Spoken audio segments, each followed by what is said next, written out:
What's up, everybody? It's Jake. How are y'all doing today?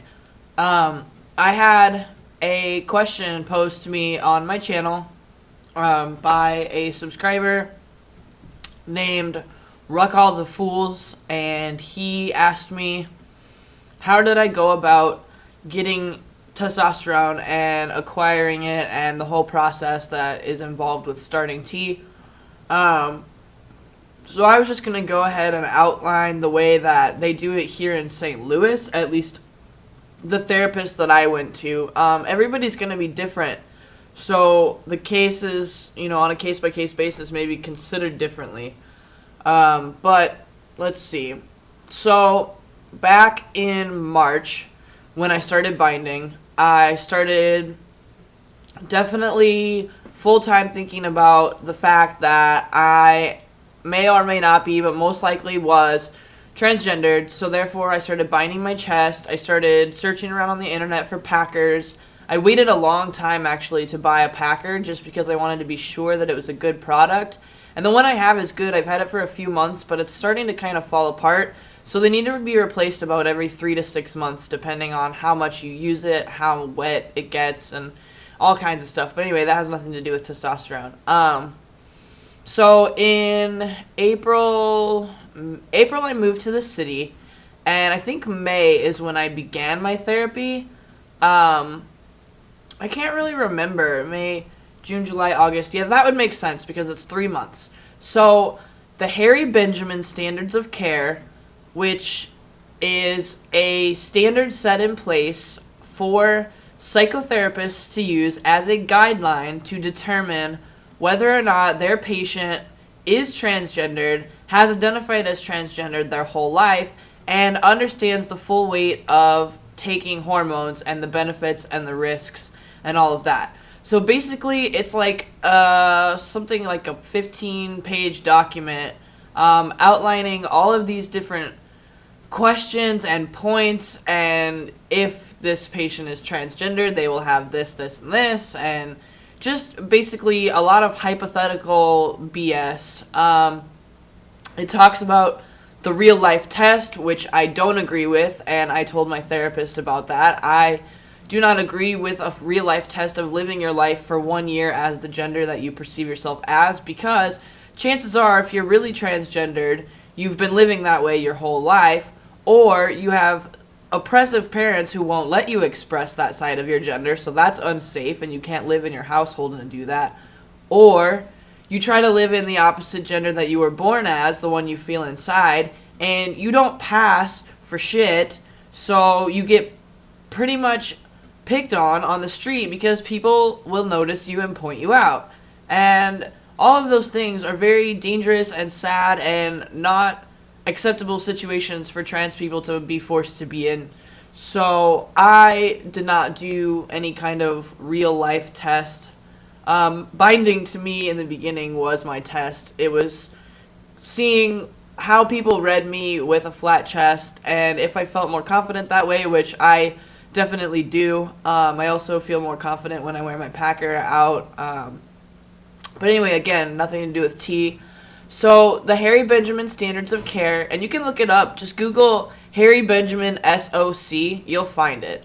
And 3 months of therapy is what they outline, what they require. Basically 12 weeks. So I did 1 session a week because I didn't want to go more frequently than that. That's annoying. And I didn't mind. I figured 3 months would be enough time to work through the shit in my head where I would really understand what was going on afterwards. And consequently, I was actually a lot more nervous after I read research and after I really decided that testosterone was right for me. I got cold feet. I pretty much wasn't sure whether or not I was really going to go through with it. But then the day of my endocrinologist appointment came, and I just decided to fuck it, go for it, because it couldn't have made me feel any worse than what I was already feeling with that confusion and all that stuff inside. I have to say that testosterone definitely helps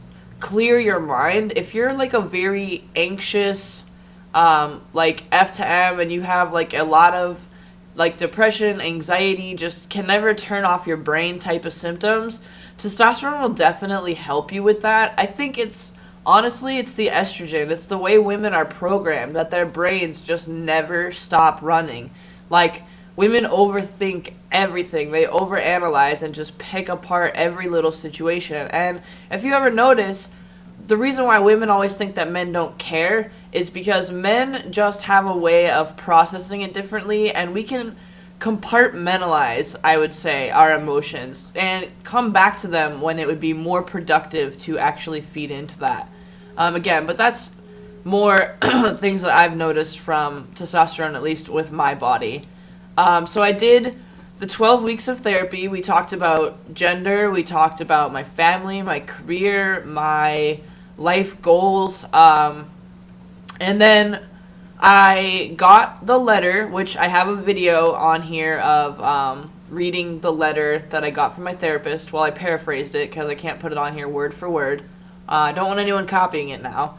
And then, so I took the letter, and I made an appointment with the endocrinologist, and then went to the endocrinologist, basically handed him the sealed envelope, like, here you go, this is what says I can do today, or whatever, whenever. I didn't know that I was going to start that day. I thought he was just going to ask me some doctorly type questions and prescribe it to me, and then I was going to do it myself, or pick up the prescription and go back in the office and have him inject me for the first time. I honestly didn't know how it was going to work, but what happened was, I went in there, I sat down on the little table thing, and he talked to me. He asked me if I felt like a boy for my whole life, and a couple other questions, and then he's like, so what kind of testosterone do you want? And I told him I wanted deletestrol, and he told me that that is an enanthate blend, and that the cypionate blend is cheaper, and since I'm poor, I decided, okay, I'll go with the cheaper mode.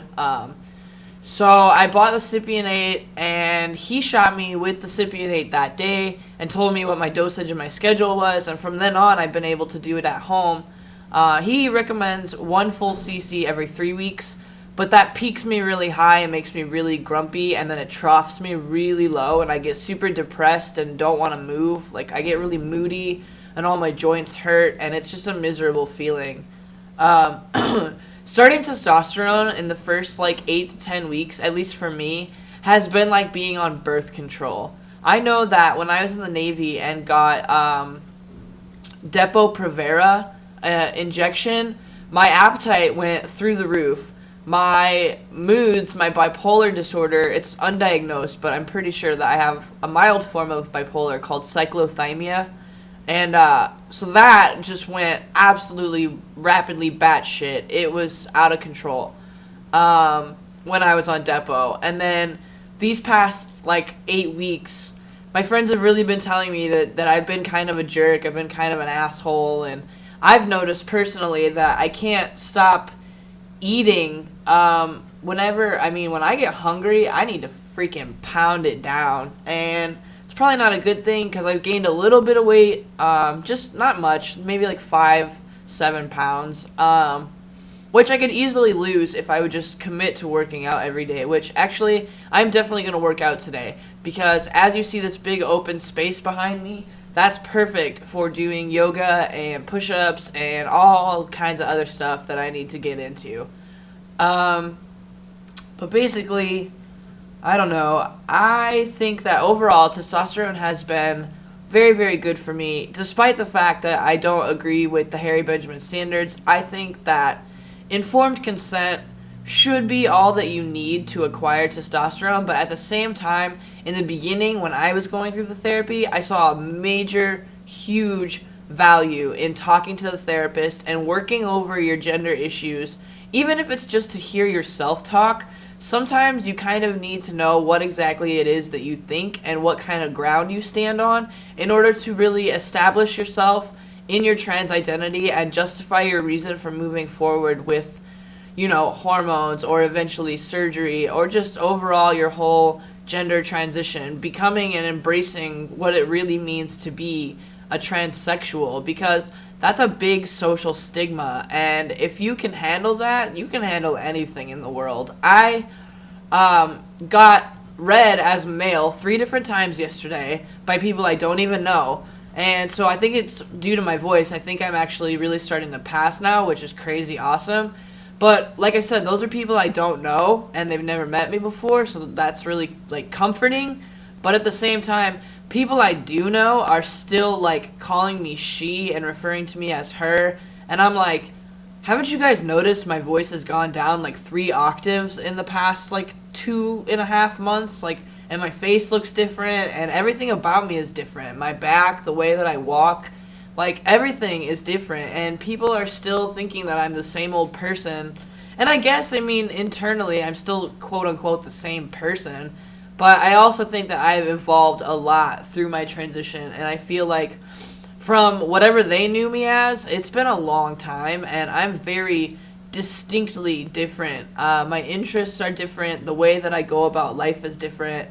My approach in dealing with people is different, and my confidence is majorly improved. I had like point 0.2 on the Richter scale as far as confidence goes, and now I feel like I'm like at an 8.2. Especially after I do my tee shot for the first like 5 days. I'm confident, I'm energetic, I feel really good about myself and my life. It's not until about the last day before my shot cycle is up and I'm due for the next one that I start to feel a little bit more emotional, a little bit more in tune with like my feminine nature, and like I start getting kind of soft and kind of probably whiny. Which is not cute. I'm glad that I don't live my life in a perpetual state of that anymore. So, if you have any other questions with unexpected tea side effects, how to go about getting tea for yourself, it is a prescription. You do need a doctor in order to start. You can go to a mental health specialist, a psychologist, or a psychiatrist to get the letter, then go to a professional endocrinologist in an office. Do not get your testosterone on the street. Do not buy it off the black market. Do not try to inject more than your doctor tells you that is okay. If you fuck with any of those things, dosing, scheduling without your doctor's consent, you can really, really, really mess up your body. And also, I need to make an appointment because I'm due for blood work, like I said before. So I'm not going to be a hypocrite and just transition like the first 6 months without, checking on myself and making sure I'm okay. So I'm actually going to go ahead and call up to the endo office today and see if I can schedule an appointment. Just because I need to make sure that I'm healthy and make sure I can still continue.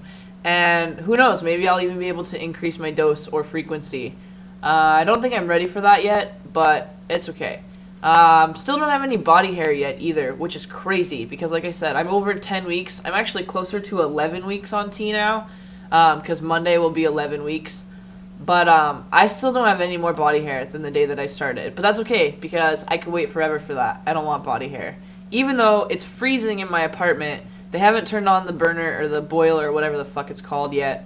And it still feels Arctic in here, and neither one of my AC nor fan units are on. So I'm really miserable right now. But I'm going to work out today and warm up, schedule my endo appointment, do some homework, and basically try to be productive before my friends get here tonight. Alright, so if you haven't done this yet, go up top and hit subscribe, and go down there and comment and say whatever you're going to say, do whatever you're going to do. I'm Jake, and I'm signing off.